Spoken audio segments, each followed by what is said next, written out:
Kling AI just dropped its new O1 Omni model, a powerful multimodal system for both image and video generation and editing. The new video model is like the nano banana of video models. You can edit videos, remove or add objects, combine multiple elements, keep everything consistent across shots, and even mimic real motion and camera movement from a reference clip. I've been testing it, and now I want to show you what it can really do. Let's get started. From Kling's homepage, you can access the new model right here, or by clicking the Kling O1 tab on the sidebar. This is the new interface.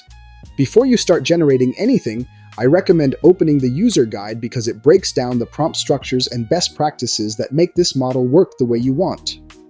You can upload up to 7 images, and if you want to use a reference video, you can do that too.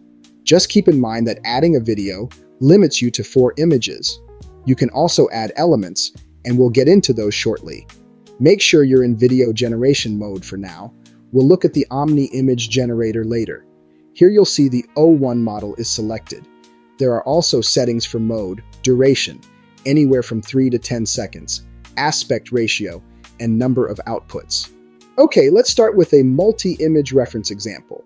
I uploaded 3 images, a man, a weapon, and a background. When you upload your assets, the prompt box automatically fills with placeholders for each image or video. I already pasted my prompt in, so all I have to do is drag the placeholders into the right spots. You can also type the @ symbol, and a pop-up will show all your uploads. If you're using a video reference, you might see an audio option as well. I tested it on a few clips, but it didn't generate any audio. For this shot, I'm telling Kling to have the man hold the weapon, with image 3 as the background. The camera should start with a low-angle shot on his feet as he moves forward, then tilt up to reveal his face as he looks around with intense fear. Right now, the model is 25% off, so this generation costs 30 credits. Here's the result. And overall, it did a good job. The man's appearance and the background match the references almost perfectly. The weapon, though, is not quite as consistent, but the camera directives were spot on. It opened with the low-angle shot and snapped upward to reveal his expression. So everything works great except the weapon. This is where generating an image first can really help. Switch over to the new Omni image generator. Your uploads are still available here. The prompt is simple. Let the man from image 1 hold the chrome weapon from image 2 with image 3 as the background, his face with intense fear.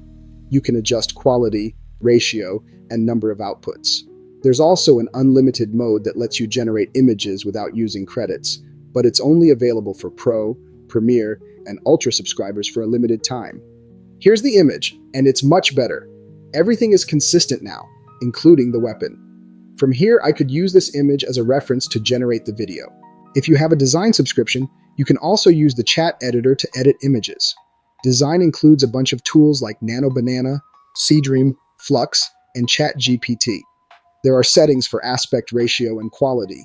I uploaded the same 3 references and used pretty much the same prompt with Nano Banana Pro, and this generation costs 20 credits. The result is good, but the weapon color came out different from the reference. I tried editing it by prompting a color change, but it didn't quite hit the mark. What worked best was starting fresh in the chat editor and adding a clear description of the weapon from the start. Now let's try the video editing tools. I started with a clip of a superhero firing a laser beam at a car, causing it to explode. The goal was to replace the car with this alien character. The result, however, was not what I expected. Instead of replacing the car, the model replaced the superhero with the alien. It's unclear whether this happened because the car wasn't visible at the beginning of the clip, because replacing a human with an alien made more semantic sense to the model, or because the explosion scenario triggered a safety policy. What I can say is that the character itself was very consistent with the image reference. This is a good time to highlight the use of elements in your prompts. Click the elements icon to open the library on the right sidebar. Kling provides many pre-made elements you can use, and you can also create your own. Under the My Elements tab, I already created an element of my red humanoid character, but let's walk through the process. To create a new one, click the plus icon. A frontal image is required. I suggest using a full body shot of your element. You can upload up to 3 additional images, typically a side view, a close facial shot, and a back view. Kling also offers a multi-shot tool that can generate these for you, though it's limited to 3 uses per day. Once the images are ready, select the set you want. Name your element and choose a category. You have to give a description or have Kling generate one by clicking the Auto button. When you are done, click the Generate button. If you run out of multi-shot credits, you can generate the other images using the Omni Image Generator or Nano Banana. I created all my red humanoid images in Nano Banana. I used it in Gemini, but it's available on multiple platforms, including Dzine and 11 Labs. I started by generating a character sheet, then prompted for full-size individual shots, a front-facing view, aspect ratio 9:16 on a white background, followed by the other poses.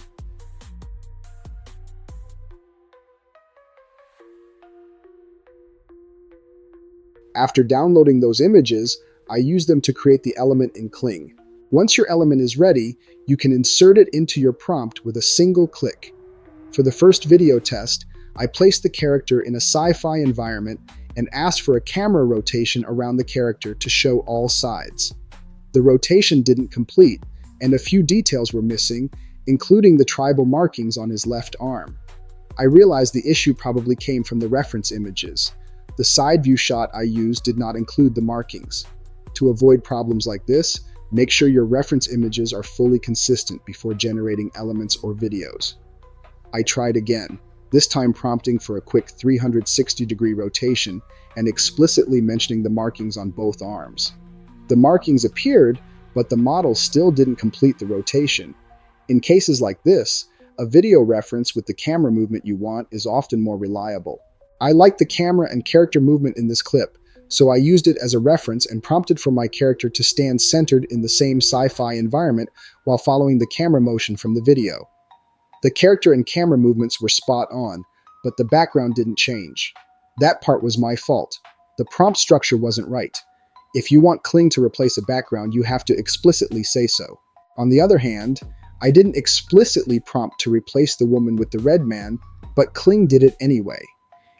It seems that asking for the character to stand centered in the same position was enough for the model to make that substitution on its own. So I updated the prompt to change the background to a well-lit sci-fi chamber with glowing panels, mist, and faint blue ambient light, and to replace the woman in the video with the red man character. That fixed everything, and the result looked great. Before we move on, keep in mind that when you use a video reference, the output will always match the reference video's length and aspect ratio. It also costs more credits. For the final test, I wanted to recreate this fight sequence, but swapped the 2 fighters with my avatar and the alien character and placed them in a different background. The characters were very consistent, and the fight choreography matched the reference perfectly, right up until the last shot. But the background didn't change. I specifically prompted to replace the video's background with an image, which is supported according to the documentation, so I'm not sure why it didn't work. If you have any idea why it didn't work, let me know in the comments. Alright, that's it for this Kling O1 breakdown. After experimenting with it, I can say this model is incredibly powerful, and I've had great success with most of my prompts. It's not perfect, but it delivers impressive results, and I'll keep sharing what I learn as I continue exploring what it can do. Also, Kling just released the 2.6 model that combines audio and video the way Veo does, so watch out for that video next. If you've tried the new O1 model, let me know what you think of it. Make sure to subscribe, hit like, and drop a comment so I know what you want to see next. Thank you for watching.